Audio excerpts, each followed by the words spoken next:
अस्सलाम वालेकुम दोस्तों, कैसे हैं आप सभी लोग? ठीक हैं, उम्मीद करता हूँ आप सब लोग ठीक होंगे। आज की इस वीडियो में मैं आपके साथ एमडी कैट का जो पोर्टल ओपन हुआ है उसकी पूरी डिटेल्स शेयर करने वाला हूँ।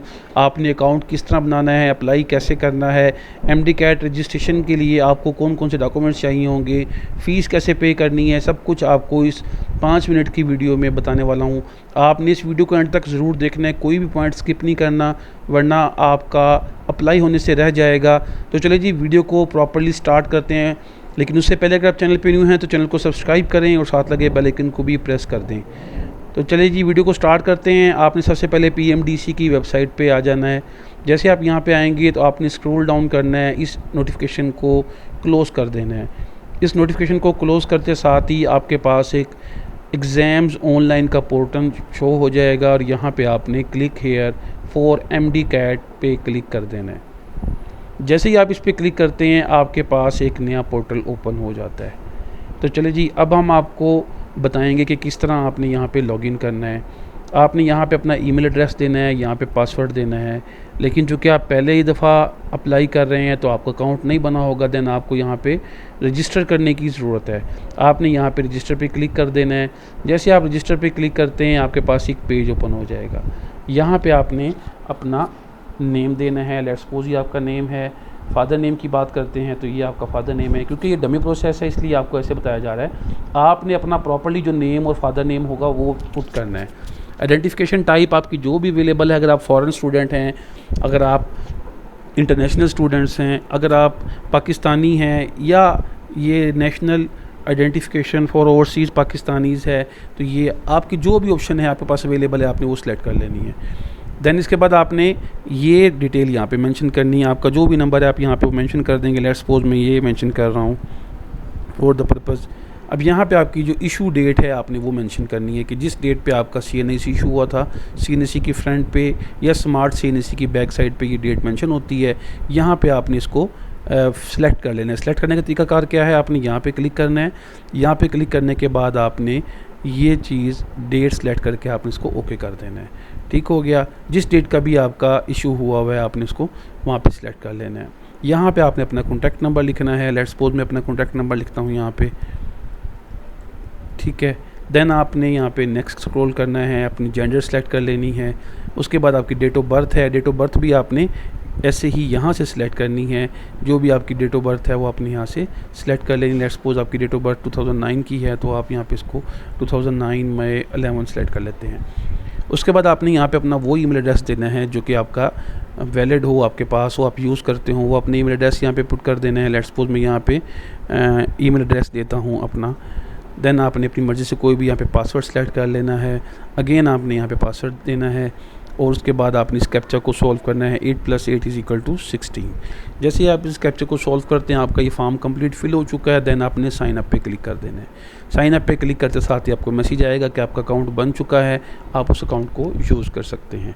चलिए जी, आपका अकाउंट बन गया। अगेन हम आते हैं यहाँ पे हम क्या करते हैं, हम ईमेल एड्रेस देते हैं और पासवर्ड देते हैं और इसको लॉगिन कर देते हैं। जैसे ही हम अपना वही ईमेल एड्रेस और पासवर्ड देते हैं, इसको लॉगिन करते हैं, तो हमारे पास ये ऐसा यूज़र इंटरफेस आ जाता है। चूँकि मैंने ये ऑलरेडी इसको फिल कर लिया था इसलिए आपके पास ऐसा शो हो रहा होगा। तो जैसे आप लॉगिन करेंगे तो आपके पास ये पेज ओपन होगा जो कि अभी लोड हो रहा है। तो जैसे ही आपके पास पेज ओपन होता है मैं आपको दिखाता हूँ कि अब आपने इस पर कौन कौन सी एंट्रीज़ करनी है और कहाँ कहाँ पे इसको आपने सॉल्व आउट करना है। तो आपके पास जैसे ही आपका ये लॉगिन होगा, लॉगिन होते साथ आपकी पूरी डिटेल जो कि आपने पहले दी थी वो ऊपर शो हो जाएगी। उसके बाद आपके पास ये डिटेल आ जाएगी जो कि मैं आपके साथ शेयर करने वाला हूँ जी। तो आपने करना क्या है, आपने सिटी ऑफ रेजिडेंस पे जाना है। अब यहाँ पे आपने अपने अकॉर्डिंगली सेलेक्ट कर लेना। लेट्स सपोज कोई पर्सन भावलपुर का है तो वो यहाँ पे भावलपुर लिखेगा, भावलपुर को सिलेक्ट कर लेगा।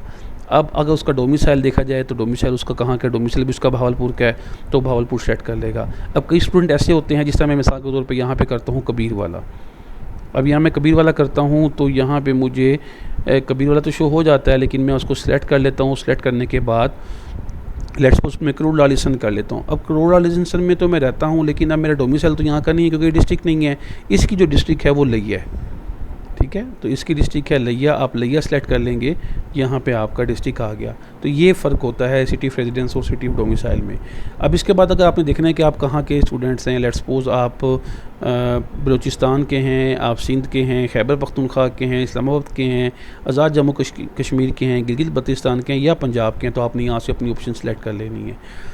अब आपने ये देखना है कि आपको सेंटर कौन सा करीब पड़ता है, मतलब मुजफ्फरगढ़ के जो लोग हैं या भावलपुर के लोग हैं या जो छोटे शहरों के लोग हैं जिनके करीब बड़े शहर लगते हैं, वो यहाँ से अपना सिटी सेलेक्ट कर लेंगे। तो लेट्स सपोज़ मैं कहता हूँ कि जी मुजफ्फरगढ़ के लिए मैं सेलेक्ट करता हूँ मुल्तान, या खानेवाल के लिए मैं सेलेक्ट करता हूँ मुल्तान, विहाड़ी के लिए मैं सेलेक्ट करता हूँ, मुझे करीब जो पड़ता है वो मुल्तान है। उसके बाद आपने ये देखना है कि आपकी जो डिग्री है, इनके आपने एफएससी करके अप्लाई करना चाह रहे हैं या आप यहाँ पे ए लेवल से अप्लाई करना चाहते हैं, आप एफएससी को सिलेक्ट कर लेते हैं। आफ्टर डैट आपसे आपके जो 10 मार्क्स हैं वो पूछे जाएंगे कि आपके मार्क्स कितने हैं। लेट्स सपोज मेरे यहाँ पे 1050 है, मैं मेंशन कर देता हूँ। उसके बाद आपने क्या करना है, यहाँ पे आपने अपनी पिक्चर अपलोड करनी है, ठीक है। जैसे अपनी पिक्चर पे क्लिक करते हैं, अपनी पिक्चर आपने यहाँ से जो भी आपकी पिक्चर पड़ी होगी आपने उसको अपलोड कर देना है। मैं इसको डमी तौर पे कोई भी पिक्चर अपलोड कर रहा हूँ। आफ्टर डैट अब यहाँ पे आपकी एफएससी की या ए लेवल की जो इक्वल मार्कशीट है आपने वो अपलोड करनी है। आप यहाँ से इसको सेलेक्ट कर लेते हैं। सेलेक्ट करने के बाद आपने इसको यहाँ पे ही देनी है और आपने इसको ओके कर देना है। जैसे आप इसको सबमिट करते हैं तो आपके पास एक ऐसा डैशबोर्ड ओपन हो जाएगा ऐसा। तो ये आपके पास डिटेल आ जाएगी जहाँ पे बताया गया कि आपका ये नेम है, father name, mobile number, gender, date of birth, ये पूरी डिटेल आपकी यहाँ पे शो हो चुकी है। चलिए जब हम बात कर लेते हैं कि अब हमने फ़ीस कैसे पे करनी है। इसके 2 मेथड हैं पे करने के। आप पे नाउ पे क्लिक करते हैं। जैसे आप पे नाउ पे क्लिक करते हैं आपको बताया जाता है कि ये आपकी फ़ीस है वो वापस भी नहीं होगी और ट्रांसफ़र भी नहीं होगी। और जो भी आपने पेमेंट पे करनी है, जो आपने अप्लाई किया, आपका वाउचर बनाया, तो ये 48 आवर्स के लिए है। और अगर किसी को पेमेंट के हवाले से इशू है तो वो इन तीनों नंबर्स पे कांटेक्ट कर सकता है। चलिए जी, ये तो हो गई हमारी कांटेक्ट डिटेल। उसके अलावा अगर कोई और इशू है तो आप जो है इस ये प्रोफेशनल ईमेल एड्रेस पे रब्ता कर सकते हैं। चलिए जी, आपने यहाँ पे लिखना है I agree that payment is non refundable and non transferable. आप इसको ओके कर देते हैं। अब वो लोग जिनका बैंक अकाउंट है, जिनका ATM है, उसके ज़रिए पेमेंट करना चाहते हैं तो वो यहाँ पे क्लिक करेंगे। मैं इसको भी आपको दिखा देता हूँ तरीका। और जो बैंक चलान के ज़रिए पे करना चाहते हैं वो यहाँ पे क्लिक करेंगे। चलिए पहले बात कर लेते हैं बैंक चलान के ज़रिए। अब जैसे ही मैंने बैंक चलान पे क्लिक किया मेरे पास एक फ़ाइल डाउनलोड हो गई है। मैं इसको ओपन कर रहा हूँ। अब जैसे ये फ़ाइल ओपन हो रही है यहाँ पे आपको नज़र आ रहा है कि मेरे पास मेरे चलान जो हैं वो जनरेट हो चुके हैं। यहाँ पे आप देख सकते हैं एग्ज़ाम टाइप बताया हुआ है, मेरा स्टूडेंट नेम बताया हुआ, ID कार्ड नंबर। यहाँ पे मैंने अपना नेम लिखना है, CNAC लिखनी है, कॉन्टैक्ट नंबर और जिस डेट को पैसे डिपॉजिट करवाने हैं वो और किस मेथड के ज़रिए करवा रहे हैं वो। यहाँ पे 8,000 आपकी MD कैट की फ़ीस है और 30 रुपीज़ बैंक चार्जेज़ हैं। तो यहाँ पे आपका 8,030 रुपये आपने पे करना है। अब यहाँ पे आपको इंस्ट्रक्शन क्या दी गई है कि आपने इसको जो भी डिटेल यहाँ पे फिल करनी है उसको अच्छे से फिल करनी है। कोई भी चीज़ आपने ब्लैंक नहीं छोड़नी। जो भी आप MCB बैंक में ये फ़ीस पे करते हैं, फ़ीस पे करने के बाद आप अपने पास इसको संभाल कर रखेंगे। जबकि वो ड्यू डेट शो हो रही है 20, इसके बाद ये आपका एक्सेप्टेबल नहीं होगा और एप्लीकेशन फ़ी जो है ये नॉन रिफंडेबल है। देन आपने यहाँ पे सिग्नेचर करने हैं। यहाँ पे कैशियर सिग्नेचर करेगा तो ये आपके पास बताया गया है कि ये आपका चलान का जो पेज 1 है ये बैंक वाले रख लेंगे, चलान 2 है ये PMDC के लिए और चलान 3 जो कॉपी है ये आपके लिए है। ये तो आपने चलान के ज़रिए पेमेंट करनी है। ओके, इसके बाद अगर हम बात कर लेते हैं ऑनलाइन पेमेंट की, तो यहाँ से हम क्लिक करेंगे। यहाँ पे बताया गया कि आपको वेट करना है, आपको पेमेंट गेटवे पे लेके जाया जा रहा है। जैसे ही आप यहाँ पे पेमेंट गेटवे पे मूव कर जाते हैं देन आपके पास ऑप्शन होती है कि आप उसको कैसे परसू करते हैं और आपकी पेमेंट कैसे यहाँ से डिटेक्ट होगी। तो आपने इसके लिए परेशान नहीं होना, थोड़ा सा वेट करना है। जैसे ये पेज रिडायरेक्ट होता है तो आपको उस पेज पे ले जाएगा जहाँ पे आपने इसकी पेमेंट करनी है। तो वीज़ा या मास्टर की मदद से जो है हम इसकी पेमेंट कर सकते हैं। मैं कंप्लीट वर्ड इसलिए नहीं बोल रहा हूँ, तो वीडियो में अगर इस तरह की हम लैंग्वेज यूज़ करते हैं तो उसको कंसीडर करता है कि हम आपसे कुछ डिमांड कर रहे हैं। जैसे ये पेज ओपन होता है यहाँ पे आपने अपनी पूरी डिटेल मेंशन करनी है। ATM कार्ड की जो होती है वो डिटेल मेंशन करने के बाद आपने क्या करना है, इसके नीचे पे क्लिक करना है तो आपकी ये पेमेंट हो जाएगी। अभी साइड पर थोड़ा सा लोड है इसलिए ये लोड नहीं हो रहा है। ये जैसे लोड होगी दूसरी वीडियो में उसका तरीका भी मैंने आपको शेयर किया हुआ है, आप वहाँ से भी देख सकते हैं। तो ये एक सिंपल सा प्रोसीजर था जिसकी मदद से आपने यहाँ पे फ़ीस पे कर देनी है। अब जैसे ही आप लोग फ़ीस पे करते हैं, फ़ीस पे करने के बाद जो आपका स्टेटस आएगा पोर्टल पे वो पेड हो जाएगा।